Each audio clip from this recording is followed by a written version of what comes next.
Mutual fund और index fund बारे में आज एक पूरा जानकारी मिलेगा आपको। और म्यूचुअल फंड से अच्छा इंडेक्स फंड मैं सजेस्ट करूंगा और इसका फ़ायदा क्या है और ये किसी प्रकार है। क्योंकि हम बैठे बैठे जब कुछ नहीं करते तो आपको कुछ मिलने वाला है नहीं। और इंडेक्स हम जब कोई भी जितना भी फंड करते नहीं तो जितना भी जैसे हम फिक्स डिपॉजिट करते आरडी करते इसमें फ़ायदा नहीं है। क्यों? जो मार्केट की इन्फ्लुएंस 6% हो जाता है। और जब 5 साल में 6 साल में आप जब पैसा निकालते हो वो ख़त्म हो जाता है। देखो, इंडेक्स फंड जो है, जैसे इंडेक्स में आप जब इन्वेस्ट करोगी, ये जैसे अमेरिका कंपनी है ना, Microsoft, Amazon, Google, Facebook, visa, ये सारे कंपनी में आपका पैसा जाएगा, मतलब 1 to 2% में। जैसे आप भारत के हो तो भारत की टॉप 50 कंपनी में 2 to 1% में आपका निवेश होगा। आपकी नुकसान होने का चांसेस कम रहता है। बाकी क्योंकि इसमें जो आपका मतलब अभी इसमें जीरो अमाउंट में इन्वेस्ट होता है, 500 रुपया 300 रुपया में भी आपका इन्वेस्टमेंट है। मतलब हम तो पैसा कमाते हैं, सैलरी सालाना पाते हैं, लेकिन आपका फाइनेंशियल प्लानिंग नहीं है। इसलिए हम जो 15, जैसे एक 30 तारीख को पेमेंट होता है, फिर 15 तारीख 10 तारीख को पूरा खत्म हो जाता है। क्यों?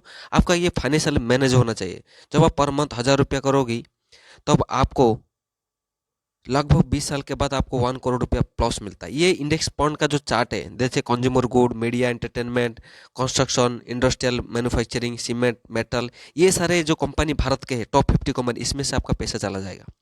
और इसमें जीरो रिस्क। क्यों ना? भारत का जो इकोनॉमिक ग्रोथ है, आपको आप इकोनॉमिक ग्रोथ के हिसाब से आपका पेमेंट भी बढ़ जाएगा। तो ये जो भारत की टॉप 50 कंपनी में आपको लिस्ट दिया हूँ, आपका जो पैसा है जब हम इंडेक्स फंड में डालते हैं, इसी परसेंटेज के हिसाब से आपका पैसा ये सारे बैंक हो, इन्फोसिस हो, बहुत सारे, मतलब जो मिक्स मिक्स कंपनी में चला जाएगा। और आपकी नुकसानों का खतरा कम रहता है। इसलिए जो वॉरेन बफे का स्ट्रैटेजी के हिसाब से म्यूचुअल फंड से अच्छा इंडेक्स फंड अच्छा रिटर्न देता है। इसलिए मैं आपको भी सजेस्ट करता हूँ, आप इंडेक्स फंड करना है, चाहे आप किस में करना है और कैसे करना है वो भी मैं क्लास करेगा। इंडेक्स फंड का जो मतलब एडवर्टाइज क्या है ना, लो कॉस्ट, मतलब 500 से लेके 300 से लेके स्टार्ट कर सकते हो पर मंथ। और डाइवर्सिफिकेशन है, अलग अलग जगह पे आपका पैसा चला जाएगा, इजी टू मैनेज कर सकते हो। आपका बैलेंस जब चाहो तब निकाल सकते हो। आज मैंने पैसा डाला, कल भी निकाल सकते हो। ऐसा नहीं कि आपको बस 20 साल में निकालना, ऐसा नहीं। वारन बफे लाखों करोड़ों का शर्त भी लगाए थे, म्यूचुअल फंड से अच्छा इंडेक्स फंड रिटर्न देता है। इंडेक्स बोलने से जो इंडेक्स बना है टॉप 50 कंपनी में आपका पैसा का शेयर हो जाएगा। तो इसी हिसाब से आपको फायदा होगा। आपको मतलब एक ग्रो अप इंस्टॉल करके निफ्टी 50 इंडेक्स फंड में कोई भी एसबीआई का इंडेक्स हो, ईटीआई का इंडेक्स हो, एचडीएफसी का हो, आईसीआईसी का हो, ये सारे इंडेक्स जहाँ लिखा है उसी जगह पर आपको पर मंथ 500 रुपया करने से आप एक एसआईपी कैलकुलेटर डाउनलोड करना है और देखना है मैं 1000 रुपया इन्वेस्ट कर रहा हूँ, मेरे को सालाना कितना मिल रहा है।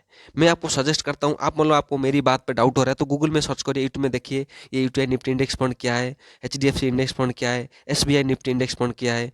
आप ग्रो अप इंस्टॉल करके इसमें निवेश कर सकते हो। और कैसे करना आपको पता नहीं है तो आप देखना, यूट्यूब में मारो और कैसे इसमें इन्वेस्ट कर सकता हूँ, डीमेट अकाउंट खोल सकता हूँ, ये भी हो सकता है। आप डीमैट अकाउंट खोलने के लिए कैसा प्रोसीजर है वो भी देख सकते हो। ऑटोमेटिक आप खुद खोल सकते हो, मोबाइल के थ्रू आप इन्वेस्ट कर सकते हो, कोई इशू नहीं है। शेयर मार्केट करना नहीं है, हमारे को इतना जानकारी नहीं होता है, नुकसान भी हो जाता है। इसलिए आपको लॉन्ग टर्म के लिए आपको इतना ही फायदा मिल जाएगा। नहीं तो आप इनो आप है आपका पास, इसमें भी आप कर सकते हो। एसबीआई का निफ्टी इंडेक्स कर सकते हो, स्मॉल कैप भी म्यूचुअल फंड है, वो भी आप करना चाहो तो कर सकते हो।